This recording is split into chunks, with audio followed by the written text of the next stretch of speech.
Prices and cost of living honestly are going up everywhere. We are in Q1 of 2025 at the making of this video.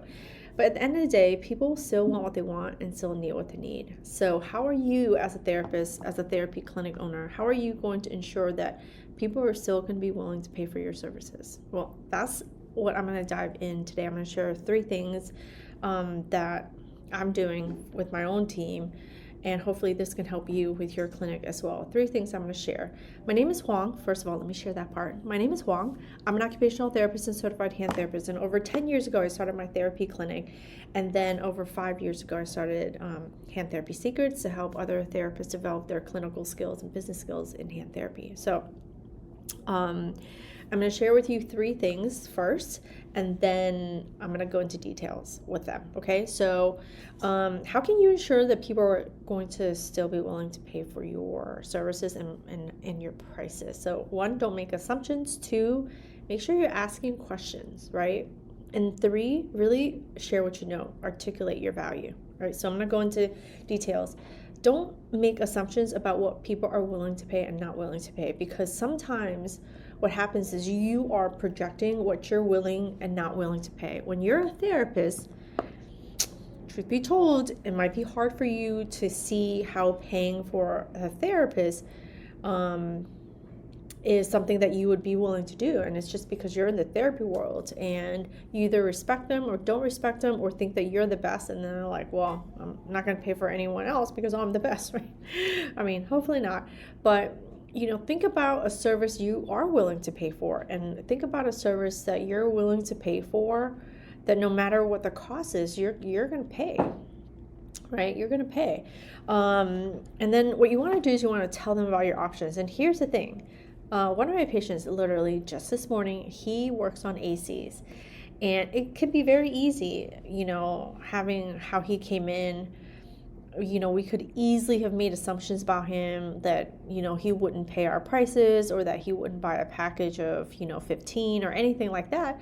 But, we just, he told us his problems. We were able to say, yeah, we can help you with that.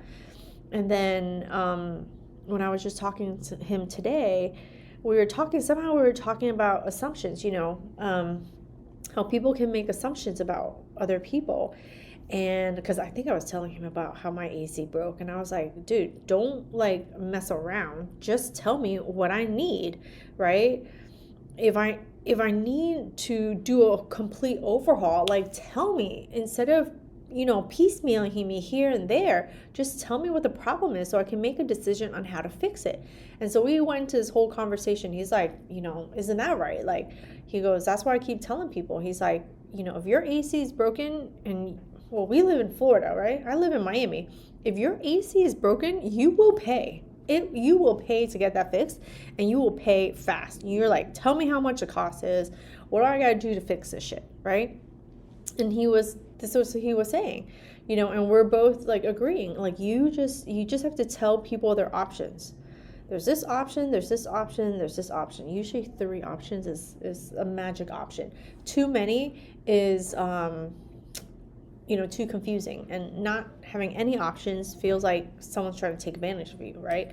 So we're like, don't make assumptions. This is what you need, this is why you need it, and this is why I'm recommending what I'm recommending. And then shut the fuck up and let them make a decision, right? So people are willing to pay as long as you can, again, articulate your value. That's number 3. So you can ensure that people are going to pay your prices when you don't make assumptions about whether they're going to pay or not. You just tell them their problem, and you just tell them how you're going to fix it, and then they'll make a decision. Right? Number 2 is ask questions. So one of the biggest things about in our cash-based therapy clinic, right? So I do take some insurance. So I do workers' comp, right? But people, and this is a huge difference, right? People in workers' comp don't make decisions for what is necessarily happening to them. They are constantly reacting to things that are happening to them, for them, and maybe they'll make some decisions around that, but they don't have the control. Whoever holds the pocket controls that. When you have a cash-based patient coming in, they hold the control, they hold the pocket. So they're no longer making decisions because insurance pays. You can see a huge difference in someone who doesn't have to pay because they're like, my insurance will pay. Then they want what they want, and they're not necessarily making a decision on that. They're just like, my insurance pays. And then they're just making a decision on which therapy clinic because their insurance is already paying, right? But someone who has to make a decision on like, I am paying, not only am I going to make a decision on where my therapy is, they're going to make a decision on how their therapy is and what are their best results.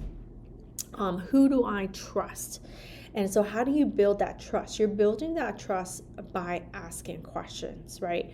You want to ensure when you're I'm an out of network facility, so you're either paying or you're not coming. So I mean, what we do is we give them the paperwork to submit. So when you ask the right questions, when you ask the right series of questions, you're able to weed all the people out that are not even willing to make any decision on what they're willing to invest. So the sooner you can get rid of the no's, like they're like, it's a hard no. We do that on the phone. We're like, we ask them what they understand about out of network. They're like, nope, I only want in network. Okay, no problem. Thank you very much. We offer to help them if they need a recommendation, or most of the time we just tell them like the best thing to do is to call your insurance company and see where they are, where they're accredited for you to go to, because you calling around, it's frustrating. It's a lot of wasted time. You're trying to go somewhere, but most people don't take your insurance, right? So we always tell them like one of the best things you can do is to call the insurance. They're going to give you very limited places to go. So yeah, we just ask questions. So if you're just like a dead set no, then it's like, let me help you, bye, right? I'm not saying that I won't follow up on those people, but we only follow up if they give us permission. Again, if they're a hard no and they're like, no, thank you, don't even bother, then we don't. I don't want to waste time, brain power, energy, the time of my staff to be calling on people who they're a hard no. What you want to follow up on are people that says, maybe I'm willing to consider it, right? So ask the right questions. Ask a lot of questions if you need, but you want to make sure you're asking the right questions so that you sound smart about it. There's ways to do it. I think I've done those videos too. But yeah, you want to get the no people out as fast so you have more time and you can give the attention to the people who are saying yes and the people who are saying maybe, right? And number third is articulate your value. What is it that you do, and what are people looking for? So again, my AC guy, 2 years he's had this injury, and every therapy clinic he's gone to has ignored his arm. He injured his arm and his leg both at the same time. It was like a freak weird type of thing. He fell asleep on it. And then for 2 years, he's like, man, something's been bothering me. His personal trainer's like, suck it up, Buttercup, just lift, right? His therapist is saying, oh, like, we'll just work on your legs. Let's get you, walking and strong. And he's like, but my arm. And they're like, no. Like, let's not worry about that, right? And I don't know. He was just telling me the story. He's like, I don't know why they kept ignoring it, but it was from his someone in his family that watched one of my videos that was like, oh, she, watched this video. And sure enough, he watched it and he was like, oh, she's saying what I have. She must know what I'm talking, like she must know what's going on. So he actually came in, I don't know if he came in for a discovery visit or if he just came in straight evaluation. He was just like, come fix me. Like, I've been dealing with this for 2 years and nobody was listening to me, right? So you really want to share what you know. And it's something that I'm constantly working on. It's something that I'm constantly looking to improve on. I, as a therapy business owner, I'm sharing to you as another therapy business owner or, aspiring therapy business owner. I'm sharing with you what I do in my clinic so that it can, one, inspire you, or two, know that it's possible to do whatever it is that you want to be able to do at a higher level than what you currently know how to do, right? And the whole point that I'm doing that is, one, to help you, but two, to say, like, if you found some value in the things that I'm offering and the things that I'm saying, would you be willing to join my email list? Now, I'm going to include the link below. I have a whole, I do an email every Wednesday where I share some insights into how I run my business, on how you could, do things to improve. And then every once in a while, when I'm opening my Business Corner program, I share that with you. And it's like, hey, if you saw any value in the things that I do and the things that I'm sharing with you, and you still need my help, maybe you would consider joining, right? I do this on the program side, I do this on the clinic side. So on the clinic side, my patients are coming to me because I'm sharing information. Twice last week, it's happening more, but two very particular instances was, one, the AC guy.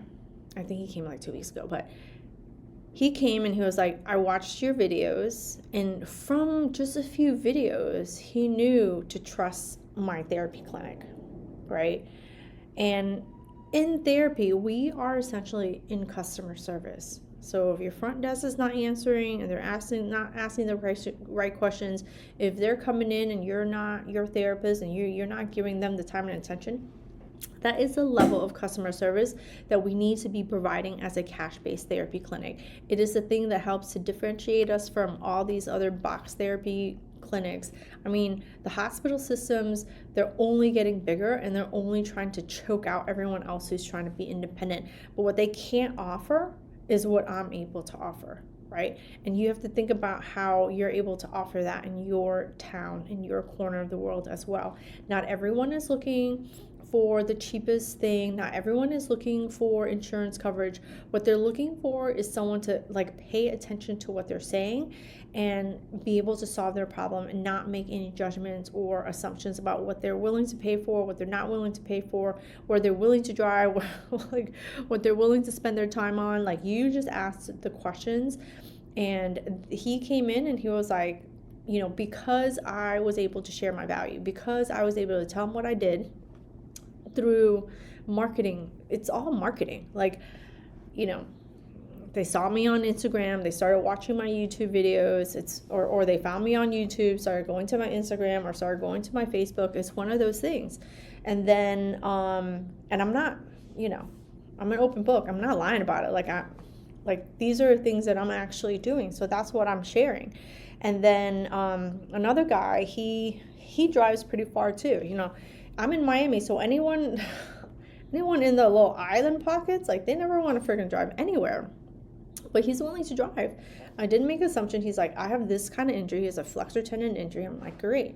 I know how to help with that. I do this all the time. And he's willing to drive. So he's like, well, can I come at this time? I'm like, well, I have space. I'll make space for you. And this is what I'm going to do. So I lay out a plan and I share with him what I know about it. And I tell him what my plan is.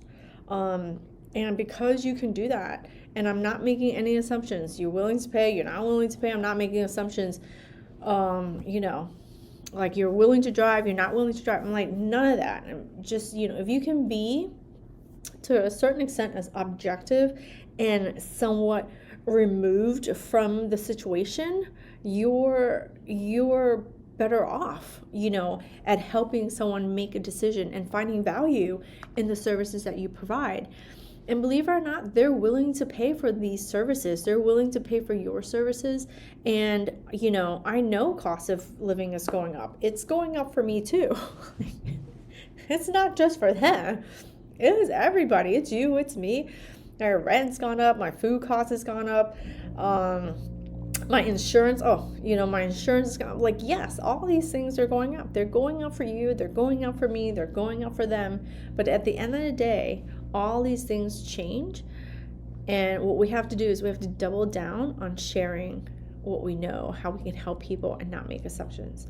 I hope this video helps you, and if videos like this help you, please feel free to like, subscribe, leave me a comment. Those things really help to ensure that more and more people find videos like this. And I had a really nice comment the other day from someone who was like, oh, I'm not an occupational therapist, but everything that you're talking about resonates. And you know why? It's because business is business. It doesn't necessarily mean that you only have to be an OT to watch us. It's just that I'm an OT, so probably OTs resonate with me. But if you're not an OT and business talk resonates with you, then come on to my email list. Like, subscribe, leave me a comment. I love reading them. You can leave me some feedback too. Shit, Huang, your videos are really boring. Well, tell me what you want to hear. Don't just leave like you're fucking boring.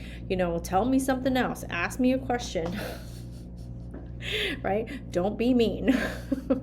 But yeah, and if you need me, all the links are below. All right, until next time, thanks for watching.